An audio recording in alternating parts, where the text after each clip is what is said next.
Hello and a big welcome back to the Wee Larder channel. I hope you're all doing fine. Today we're going to be making this delicious apple and blackberry crumble cake. I absolutely love this recipe, and although there are quite a few ingredients for this recipe, it is actually a really easy cake to make. So you're going to need quite a shallow sort of tart pan, or in this case I'm actually using a cast iron pan for baking this in. So something shallow, something of a medium in size will do fine. So we're going to add our flour and icing sugar into our bowl there, and we're just going to give that a good sieve through.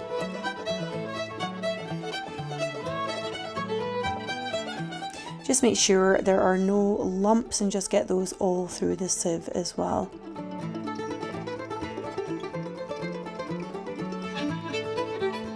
We're then going to add in a wee pinch of salt. I'm using my fancy salt blender here, and we're just going to give that a good stir through so that everything is well combined.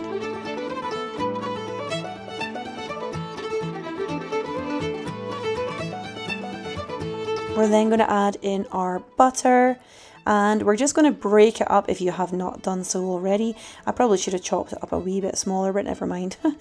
And we're just going to be rubbing our butter through in the flour, just in a similar kind of way to making pastry. So this is like a shortbread kind of base that we're making here for this recipe. It is so delicious. So we're just going to press that down into the base of our pan there, or tray, whatever you're using. Just make sure it's nice and greased with butter, or use some greaseproof paper as well. So we're just going to press it down until it is nice and firm. So once you've rubbed the butter and flour together, it should look something like what we poured out into the tin there. Nice and crummy, but it does stick together. So we're going to bake that in the oven at 160 for about 12 to 15 minutes. We're then going to start on our cake mixture. So we're going to add our butter and our sugar into our mixing bowl there, and we're going to go in with our handheld mixer. So we're just going to cream those two together until nice and creamy. It does take a wee minute or so, but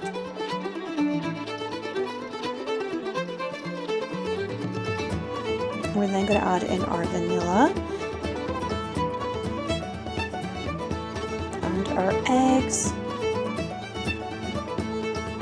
and we're just going to mix those through until well combined, and they should be nice and sort of fluffy when you're ready to move on to the next step.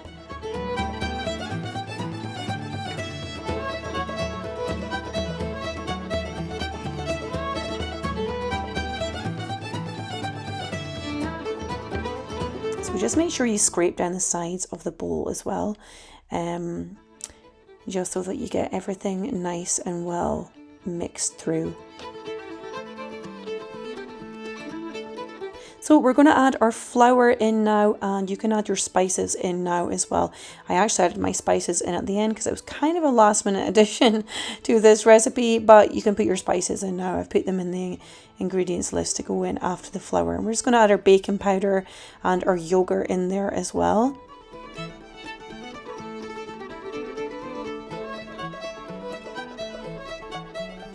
And we're just going to give those a good mix through. So we're not adding our fruit right until the end, and for this recipe we're using apple and blackberry, but you could make this like a summer dish and use raspberries and strawberries. You could change up the fruits a little bit. You could even use some plums in here to make a nice plum crumble cake at this time of year. That would also work really well in this recipe. So I don't actually have milk in the ingredients list, but I have added in a wee splash of milk here just because I just wanted it a little bit thinner for dropping into the pan. So if you need to, add a wee splash of milk.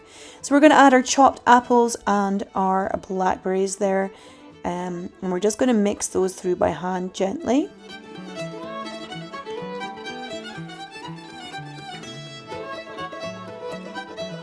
And that's me deciding to add the spices in there. But yeah, you can add yours in when you're adding in your flour. You don't need to put them in at this time. It's up to you. It doesn't really make a big difference. But I just thought last minute, oh, this would work really well with a bit of cinnamon mixed spice. So sometimes that's how it goes when I'm literally creating recipes when I'm filming. So yeah. So we're just going to make sure that is well combined, but without crushing the blackberries. We don't really want to crush them into the mixture. We want to kind of keep them whole. You could half them as well if you want them, the blackberry chunks a little bit smaller. And you could also grate the apple as well if you wanted to do that instead of putting chunks in. So it's up to you. So it's a couple of variations there you can go for. So we're just going to smooth that all over the top, and then we're going to be working on making our crumble topping. So in a wee bowl, you want to add in your sugar. I do have a little bit of white sugar in there as well because I couldn't find brown to start with, and then I did find the brown, and so I was about to use the white, but anyway. So we're going to add our oats and our spices in there as well, and we're just going to give that a wee mix through. If you don't have brown sugar, you could just use white caster sugar as well. So once that's all mixed through, we're going to sprinkle that all over the top of the cake. So you have these 3 delicious layers. Well, you have 2 layers and a topping, I guess, but it's such a lovely combo, and it works really well with like hot custard, especially at this time of year. So we're going to pop that into the oven for an hour at 160, and that's a fan oven as well. And it should be nice and golden brown like this when it is ready.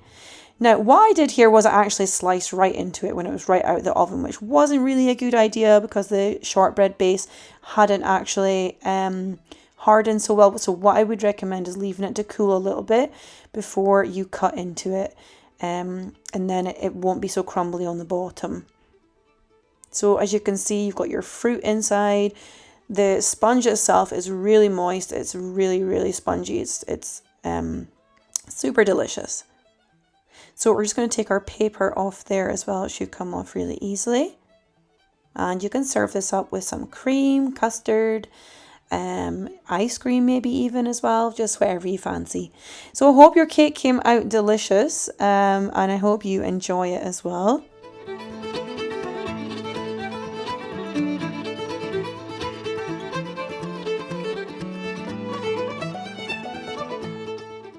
Once I had left it to cool, I did actually slice into it again because I really wanted to show you all the layers.